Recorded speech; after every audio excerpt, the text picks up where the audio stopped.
Whaalinga mai i le tātou ainga whatuatua i le atua sa mo utasi po le ainga fast Wellington. Whaafetai. Mātou te mori atu le anganga whaafetai tele isi o tātou ainga fast Wellington. I le susu ai o susunga i whawhiangainga ma wharetua. Tupu matamari i whale tua matausi. Ai mai se le au te tele o le mafutanga i la o tau lango whaauru. Mosi a tātou whonotanga i le asto na ina se mawai atu nei.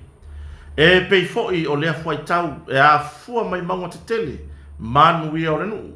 From the high mountains of the blessings of the village. O le whamalosi ale au na le atua i le asto nai. Ia maua e tātou le tasi. I le ngālu lue whaatasi. Fe oi ai. Male fea fani. Sa so le pule au wafu fuanga le uma. Mole a ngai iluma o se tātou mafutanga ale a inga fast i Wellington. Mo so tātou sao mole whainga malo. Ai maise si o tātou atunu pele i Samoa. Whaafetai tele. E whamanatu atu foi le tau sala a si o tātou a inga i le aso luas fulmarifitu o Juni. Lua afe lua se fulmaleono. I le St. Anne's Hall i Newtown. I le itulai se fulmaritasi i le taiao.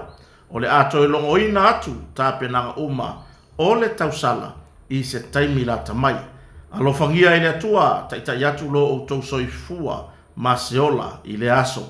Tusia ma le whalo alo tele o le laulau a le whatuatua i le atua po le fast a inga i Wellington.